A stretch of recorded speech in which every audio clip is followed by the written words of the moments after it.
سب سے بڑا شریک اگر ہمارے گھروں کے اندر اور ہماری رشتہ داری میں ہے وہ خونی رشتہ دار ہے، ماموں، چچا، پھوپھا، پھوپھی، یہ سارے رشتے کس قدر قدورتے ہیں، نفرتے ہیں۔ اب امت محمدی سے جو خطاب کیا جا ابھی تک نماز کی باری نہیں آئی۔ بنی اسرائیل سے جو وعدہ لیا گیا 7ویں نمبر پر نماز کا آ جانا، لیکن جو مجھ سے آج سے خطاب کیا جا رہا ہے اس میں ابھی تک نماز کی باری نہیں آئی۔ اس میں کوئی شک نہیں میرے مسلمان بھائیوں کہ نماز دین کا ستون ہے، نماز مومن کی معراج ہے، لیکن نماز کے لیے آنے والوں ذرا سوچا کرو کہ کیا نماز کے لیے آنے والے کے دل کے اندر ماں باپ کی محبت ہے، خونی رشتہ داروں کی محبت ہے؟ نماز کے لیے آنے والوں تم کس کے حضور کھڑے ہونے جا رہے ہو؟ اپنے مالک کے حضور کھڑے ہونے جاؤ۔ وہ چاہتا ہے کہ جب نمازی میرے حضور کھڑا ہو تو اس کے دل کے اندر جب میں جھانکوں دیکھوں یتیموں کے لیے بھی شفقت نظر آئے،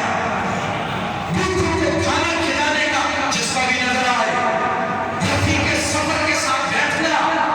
اس کے حسن سلوک کے بارے میں بھی ذوق و شوق نظر آئے، ماں باپ کے ساتھ حسن سلوک نظر آئے۔ یہ ساری چیزیں لے کے آئے جب کوئی نمازی اس جذبے کے ساتھ اور ان تمام تر محبتوں کے ساتھ اللہ کے حضور کھڑا ہوتا ہے تو آقا علیہ السلام ارشاد فرماتے ہیں کہ جبریل عرض کرتے ہیں یا رسول اللہ صلی اللہ علیہ وآلہ وسلم، ایک وقت ایسا آتا ہے کہ جب اللہ کی رحمتوں اور برکتوں کا اس قدر نزول ہوتا ہے میں گنتی نہیں کر پاتا، میں سمندروں کو اگر قطروں کی صورت میں بہایا جائے یا رسول اللہ میں گنتی کرنے کی طاقت رکھتا ہوں، درختوں کے سارے پتوں کی گنتی کرنے کی طاقت رکھتا ہوں، ریت کے سریاب کی گنتی بھی کر سکتا ہوں، طاقت رکھتا ہوں، لیکن جب ایک نمازی نماز کے لیے کھڑا ہوتا ہے جب وہ کہتا ہے اللہ اکبر، اس وقت اس نمازی پر اللہ کی رحمتوں برکتوں کا نزول جو ہوتا ہے میں وہ گنتی نہیں کر سکتا۔ کیوں؟ وجہ جانی، ایک ہی وجہ بیان فرمائی ہے کہ علم نے کہ اس دل کے اندر ماں باپ کی محبت ہوتی ہے، اس دل کے اندر خونی رشتہ داروں کی محبت ہوتی ہے،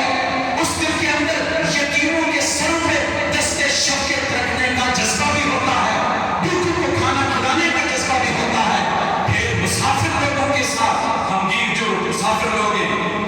ان کے ساتھ بھی محبت کا جذبہ ہوتا ہے۔ اب یہ ارشاد فرمانے کے بعد اللہ نے فرمایا ان اللہ لا یحب کل مختال فخور، میں کسی متکبر کو پسند نہیں فرماتا۔ متکبر کو سیاق و سباق و مضمون کو دیکھا جائے تو ہر وہ شخص متکبر ہوگا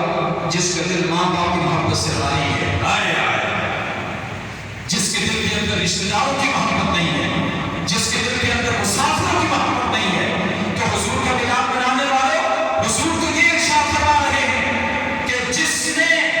بڑھاپے میں اپنے ماں باپ دونوں کو پایا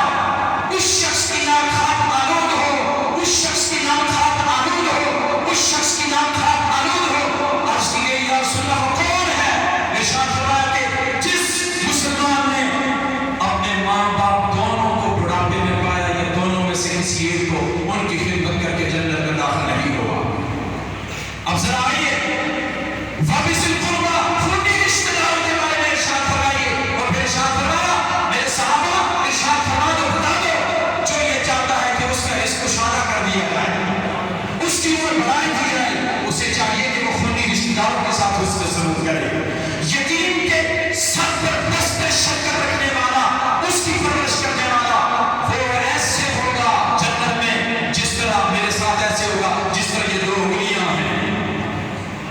اور پھر فرمایا کہ جو بھوکے کو کھانا کھلانے والا ہے وہ جنت میں جب قافلے چلیں گے سب سے پہلا جو قافلہ ہوگا وہ بھوکے کو کھانا کھلانے والوں کا قافلہ ہوگا۔ اور پھر اسی طرح ہمسایوں کے بارے میں، دور کے ہمسایوں کے بارے میں، بیویوں کے بارے میں، جانوروں کے بارے میں، وما ملکت ایمانکم، اہل علم نے فرمایا یہاں سے مراد جانور ہے۔ کیا کہا علیہ السلام نے ارشاد فرمایا ایک شخص کنویں سے پانی پی کے نکلا،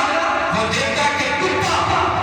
کچن کو چاٹ رہا ہے، زبان نکال کے، اسے احساس ہوا کہ میں بھی پیاسا تھا، یہ بھی پیاسا ہے، دوبارہ کنویں